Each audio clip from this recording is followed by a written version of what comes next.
Autoline Daily is brought to you by Siemens PLM Software, transforming the process of innovation.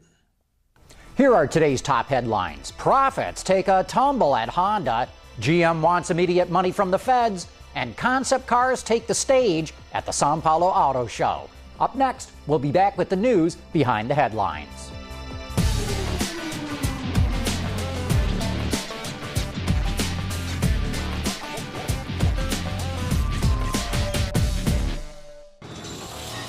This is Autoline Daily for Tuesday, October 28, 2008, and now the news.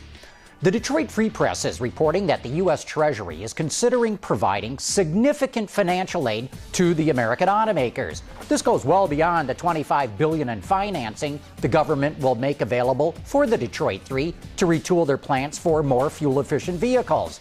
But the Detroit News reports GM wants $5 billion to be able to pull off a merger with Chrysler, and that money would come from the $25 billion that was set aside for retooling. As if to emphasize the global nature of this crisis in the auto industry, Honda's profits plummeted in the company's fiscal first half of 2008. Revenue dropped only 3.5%, despite the fact that automobile and motorcycle sales were up, but operating income dropped 27%. The company still earned nearly $3.5 billion, but Honda expects that to drop further and says for its fiscal year that ends in March, it expects profits to drop 42% due to the negative impact of currency exchange, higher raw material costs, and increased expenses. Renault unveiled a new concept car at the Sao Paulo Auto Show yesterday. The four-passenger vehicle is called the Sanda. It features a modular design so it can easily be converted to be a coupe, a sedan, or a pickup. The bed is 1.7 meters long, or about 5.5 feet, and it can carry up to 500 kilograms, or over 1,000 pounds. The stand-up concept is a way for Renault Design Latin America to show what it can do. General Motors also unveiled a new concept vehicle at the Sao Paulo show yesterday. The GPIX is a compact two-door crossover that was designed in Brazil. It features LED headlamps and a panoramic glass roof. So what does GPIX stand for? Well, it's a portmanteau of sorts. The G stands for global and the PIX for pictures.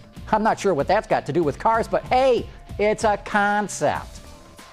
When gas prices spiked over the summer, drivers gave up their big cars and moved down into compacts. Well, the same's going on with truck buyers. According to Wards, Ford Super Duty customers are downsizing to F-150s. There's been nearly a 10% swing there. Ford said drivers are also downsizing from their F-150s to the compact Ranger pickup truck. Despite the global downturn, Toyota held a groundbreaking ceremony for a new plant in China. It's a joint venture between Toyota and China FAW Group. The plant will build the Corolla and have an annual production capacity of 100,000 units. Coming up next, our feature story takes a look at a reenactment of the 1908 French Grand Prix. We'll be back right after this. Siemens, transforming the process of innovation.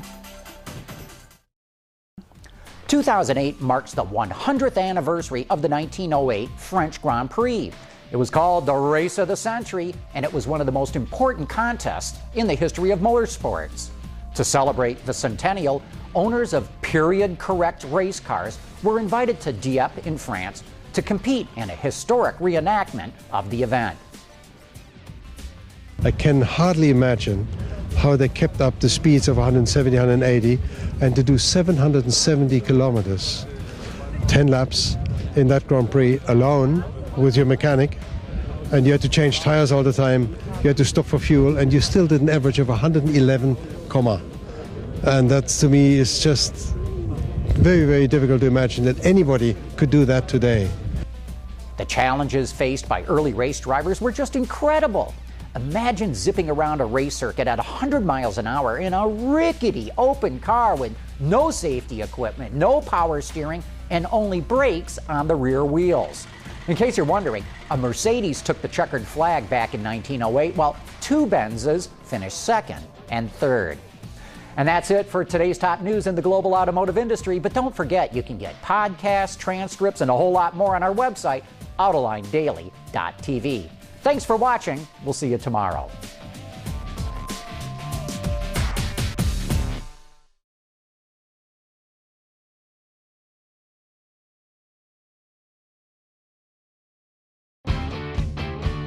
Visit our website for even more great content all week long. Autoline Extra, Dawn's Journal, podcasts, and even more. So click over and get the inside view at AutolineDetroit.tv.